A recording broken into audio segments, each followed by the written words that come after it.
আপনার কি জিমেইলের storage full হয়ে গেছে?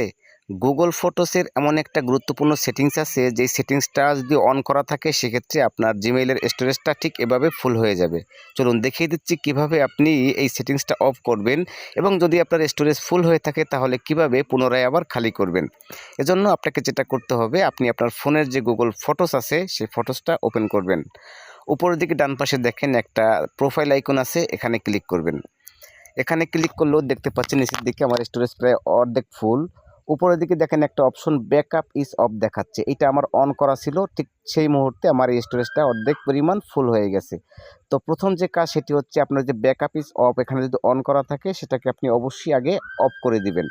অফ করা হয়ে গেলে তারপর নিচের দিকে যদি ফুল করা হয়ে থাকে আপনার স্টোরেজ, তাহলে যে অ্যাকাউন্ট স্টোরেজ, এই অ্যাকাউন্ট স্টোরেজের উপরে আপনি ক্লিক করবেন। তো ক্লিক করলে নিচের দিকে দেখতে পাচ্ছেন লার্জ ফটো অ্যান্ড ভিডিওস, এখানে আপনি ক্লিক করবেন। তো এখানে ক্লিক করলে নিচের দিকে দেখতে পাচ্ছেন আমার ব্যাকআপ অন থাকা অবস্থায় অনেকগুলো ছবি ভিডিও আপলোড হয়েছিল। আমি দেখতে পাচ্ছেন সিলেক্ট করার সাথে সাথে নিচের দিকে কিন্তু দেখিয়ে দিচ্ছে কতটুকু খালি হবে।